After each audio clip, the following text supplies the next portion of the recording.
Hi, this is Tim of the 1916 Company. Welcome and thanks for logging on. If you love this watch, email me, Team Mosso at the1916company.com for purchase pricing and availability questions concerning this watch.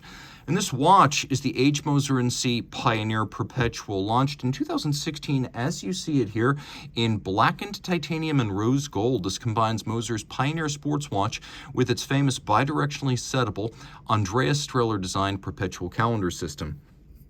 And it is a sports watch, screw-down crown, 120 meters water resistant, no shortage of luminescence. It's a large watch with a lot of presence, 42.8 millimeters in diameter, in profile, 14.8 millimeters thick, 50.7 millimeters from lug to lug with a 22 millimeter spacing between the lugs.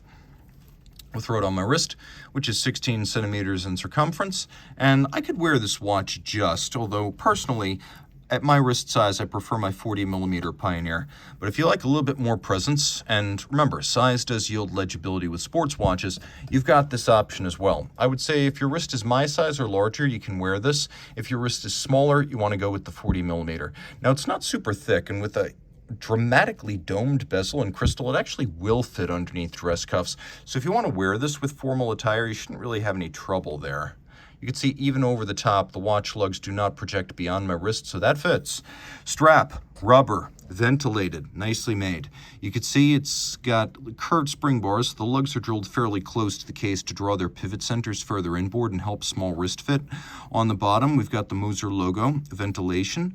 And on the opposite side, you can see blackened titanium for the buckle. Moser buckles, a little bit like de Bethune, tend to match the watches to which they're attached. So here you can see we've got polish, satination, and then this coining or serration that you'll also find in the caseband. Moser casebands are always distinctive. They're usually hollow in some sense, recessed or concave.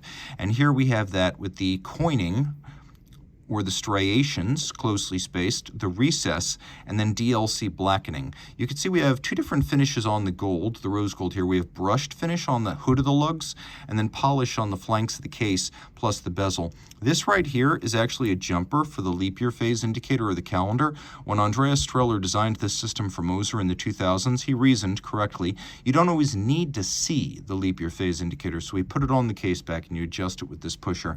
That little orange index points to the current phase of the leap year cycle. And there is a sticker on this case back, so if it doesn't look crystal clear, that's the reason. The crown is Moser branded, matte finished, blackened, and screw down. The dial has that dramatically domed sapphire, and then we've got a Ardoise or anthracite metallic sunburst dial with a brushed pattern radiating out from the center. And we have that coining pattern from the caseband on the Rehaut outboard that acts as the chapter ring against which you can more or less read the minutes in 5-minute increments, or a little bit more if you're particularly eagle-eyed. You've got a large date. That's not quite the same thing as a big date. A double-digit date has 2 discs. This does have a very large date, but the 2 discs are not conventionally featured. So if I turn, you'll see that Streller wanted to create a very large date window without creating a huge watch. One gigantic disc would require a huge watch. But you can see here, as I transit through, that's the overlap of the 2 discs that allow us to have a very large date without having a very, very large watch. And you can see how I'm able to adjust it in both directions.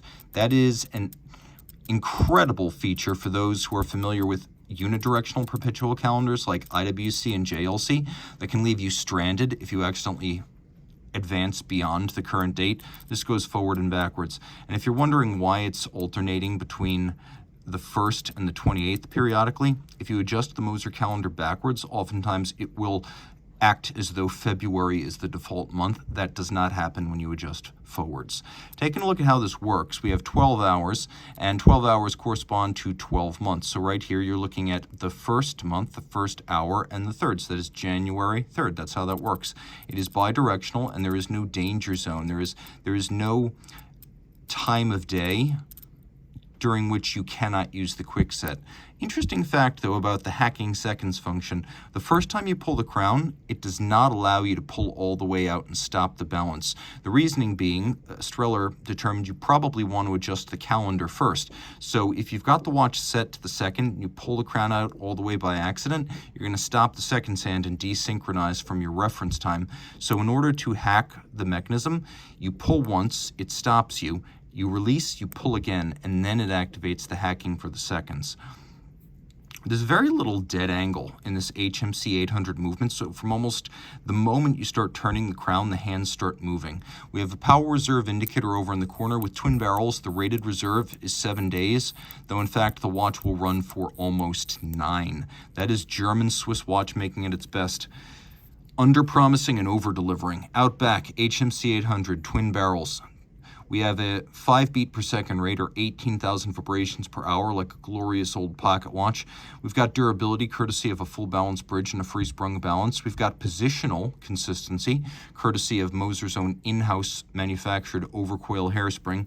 In any position, timekeeping will be consistent. We also have a escapement made of 14-karat gold, also by Moser in-house through its precision engineering subsidiary. It makes the balance, the hairspring, and the escapement. The use of 14-karat gold in this instance helping to reduce the need for lubricants in the movement. The whole movement, escapement, and oscillator lifts out as a platform, so when this goes back for service at your regional Moser service bureau, and they do have regional bureaus in Asia, the Americas, and Europe, they can put in a pre-serviced module and get the watch back to you more quickly.